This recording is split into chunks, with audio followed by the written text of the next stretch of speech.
गुरुत्वाकर्षण एक बल है जो चीजों को एक दूसरे की ओर खींचता है।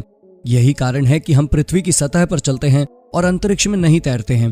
पृथ्वी का गुरुत्वाकर्षण खिंचाव हमें इसकी सतह पर रखता है और वस्तुओं को अपनी ओर गिराता है, जैसे कोई सेब पेड़ से गिरता है। लेकिन अगर सोचिए कि गुरुत्वाकर्षण बल अपने बल से आधा हो जाए तो क्या होगा? तो इसे जानने के लिए वीडियो के अंत तक बने रहें। तो चलिए शुरू करते हैं हमारी आज की इस वीडियो को। गुरुत्वाकर्षण काम करने का तरीका यह है कि यह अंतरिक्ष में किसी भी वस्तु को खींचता है। एक वस्तु जिसमें द्रव्यमान होता है, जो सामान से बनी होती है, अपने चारों ओर के स्थान का आकार बदल देती है।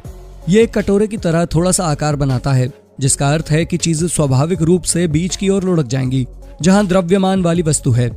गुरुत्वाकर्षण किसी वस्तु के चारों ओर स्थान को मोड़ देता है। यदि आप काफी तेजी से बगल में चलते हैं, हालांकि आप अंदर नहीं गिरेंगे, लेकिन कटोरे के चारों ओर एक सर्कल में यात्रा करेंगे।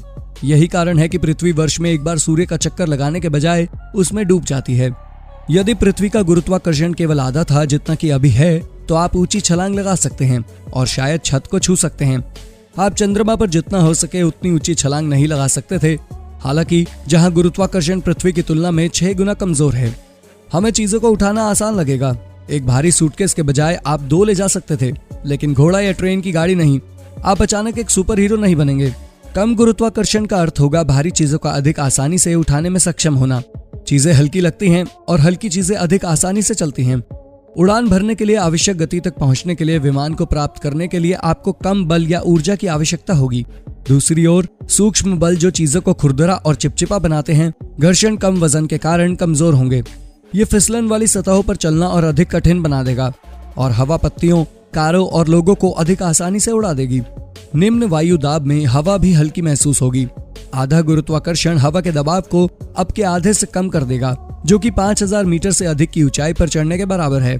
ये किसी भी व्यक्ति के स्थायी रूप से रहने की तुलना में अधिक है और हमें पर्याप्त ऑक्सीजन में सांस लेने में मुश्किल होगी।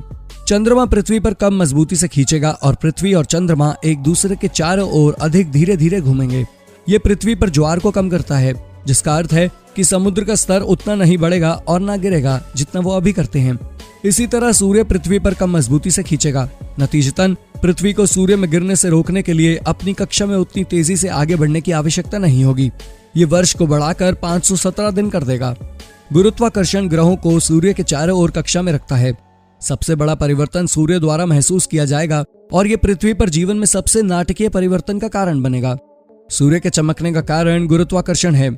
इसका गुरुत्वाकर्षण खिंचाव अविश्वसनीय रूप से मजबूत है, जिसका अर्थ है कि इसका विशाल भार इसके केंद्र में परमाणुओं पर इतना जोर से दबाता है और ये भारी मात्रा में ऊर्जा पैदा करता है।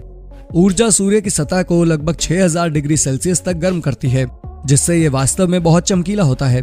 केवल आधे गुरुत्वाकर्षण के साथ सूर्य बहुत छोटे तारे की तरह होगा, जिसका द्रव्यमान केवल आधा होगा। यह पृथ्वी को लगभग -100 डिग्री सेल्सियस तक ठंडा कर देगा। तो दोस्तों, हम उम्मीद करते हैं कि आपको हमारी इंटरेस्टिंग वीडियो पसंद आई होगी। अगर आपको हमारी ये वीडियो पसंद आई है तो इसे लाइक, शेयर और सब्सक्राइब करना ना भूलें।